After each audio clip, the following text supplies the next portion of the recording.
Alam mo ba na pwede kang gumawa ng sarili mong pH down gamit ang NH phosphoric acid 85%? Mas matipid, mas kontrolado at mas safe i-handle.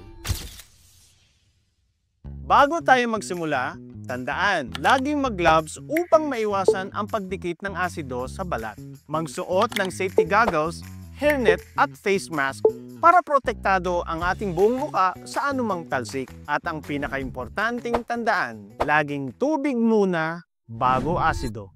Water first, then acid para sa safety mo. Kapag hinalo mo ang acid at tubig, exothermic ang reaction. Ibig sabihin, naglalabas ito ng init. Kapag tubig ang nauna sa lalagyan, tapos dahan-dahan mong idinagdag ang acid, mas maraming tubig ang sasalo sa init ng exothermic reaction. Kaya, hindi ito biglang kukulo o tatalsik. Pero, kung acid ang nauna, tapos binuhusan mo ng tubig, sobrang init sa unang patak ng tubig, kaya pwedeng kumulo at mag-cause ng acid splashback pabalik sa'yo.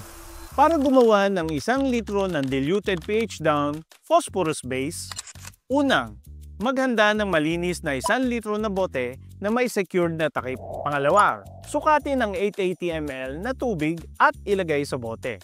Sunod, dahan-dahan magdagdag ng 120 ml ng NH phosphoric acid 85%.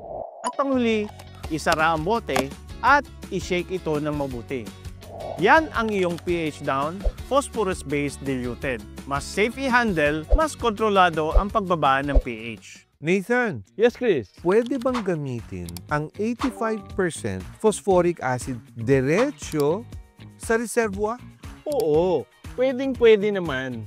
Basta, paunti-unti ang lagay at haluin ito na mabuti. Pero, may 3 problema. Una, control sa pH. Dahil puro o concentrated ang 85%, kaunting patak lang, sobrang baba na agad ng pH. Isang maling tansya lang, pwedeng sumobra agad ng baba ang pH sa reservoir mo. Ikalawa, safety. Kapag puro at nagkamali ng gamit, masakit ito sa balat at sa mata ng tao at ng hayop. Kailangan talagang iwasan magka-acid splashback, tumapon, madikit sa balat, or tumalsik sa mata. Ikatlo, proteksyon sa nutrients.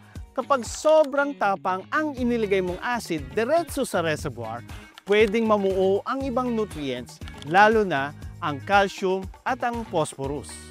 Pwede ito magdulot ng latak at pagbabara sa mga irrigation lines. Kapag diluted pH down ang gamit mo, mas banayad ang epekto, mas iwas precipitation at mas stable ang nutrient solution mo. Read the captions upang malaman kung saan-saang platforms maaring bilihin ang NH phosphoric acid 85%.